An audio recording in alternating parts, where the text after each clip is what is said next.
celebrating 13 colorful years of capturing heartbeats of Kerala lights and broadcasting to the world. This program brought to you by Abraham and Associates. We are dream sellers. We help families build a bright future. വാക്കുകൾക്ക് പറയാനാകാത്ത മനസ്സിന്റെ വികാരങ്ങൾ മനസ്സിലെ രഹസ്യങ്ങൾ താനേ തുറക്കും. അത് diamond പറയുമ്പോൾ മലബാറിലേക്ക് വരും. Faith Holidays, America's finest tour operator. To book a trip, call 1-888-91-FAITH.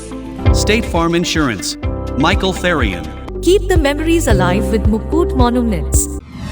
Heads Brokery 516-433-4310. Global Collision and Repair Works, 333 North Route 9 West, Congress, New York. Media App USA. Download Media App USA now on any of the streaming devices. പ്രവാസി channel daily news ബുള്ളറ്റിനിലേക്ക് എല്ലാ പ്രേക്ഷകർക്കും സ്വാഗതം. പ്രവാസി channel ഇപ്പോൾ എല്ലാ streaming ഡിവൈസുകളിലും ലഭ്യമാണ്. Download media app USA on any of your streaming device or in smart television.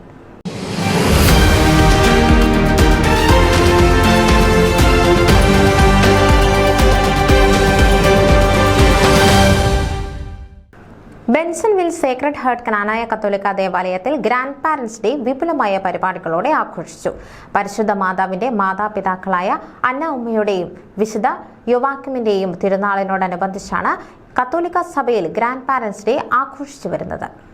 July 21 ഞായറാഴ്ച വിശുദ്ധ കുർബാനയ്ക്കു ശേഷം എല്ലാ ഗ്രാൻഡ് പേരൻസിനെയും പൂക്കൾ നൽകി ആദരിച്ചു. ഇടവകയിലെ ഏറ്റവും പ്രായം ചെന്ന ഗ്രാൻഡ് പേരൻസായ ചെറിയാൻ ആൻഡ് മറിയാമ്മ കളപ്പുരയ്ക്കൽ കരോട്ടിനെയും ഏറ്റവും പ്രായം കുറഞ്ഞ ഗ്രാൻഡ് പേരൻസായ തമ്പിച്ചൻ ആൻഡ് നീന ചെമ്മച്ചലിനെയും ആദരിച്ചു. ഈ ദിനത്തിനോടനുബന്ധിച്ച് നടത്തിയ ഫോട്ടോഷൂട്ടിൽ ഒന്നാമതെത്തിയ മാത്യു ഇടിയാലിൽ ആൻഡ് ഫാമിലിക്ക് ഉപഹാരം നൽകി. തുടർന്ന് ഗ്രാൻഡ് പേരൻസ് പ്രദക്ഷിണമായി ഹാളിലെത്തിയപ്പോൾ മെൻസ് മിനിസ്ട്രിയുടെ നേതൃത്വത്തിൽ കുട്ടികളുടെ കലാപരിപാടികൾ ഒരുക്കി.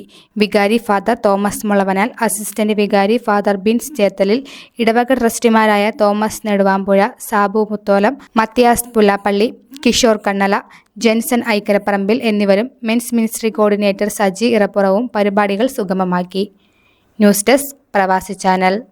നിങ്ങളുടെ വാർത്തകളും വിശേഷങ്ങളും ഞങ്ങളെ അറിയിക്കാൻ മറക്കണ്ട. news@pravasichannel.com അല്ലെങ്കിൽ editor@eMalayali.com എന്ന ഇമെയിലിലേക്കോ വാർത്തകൾ അയയ്ക്കുക.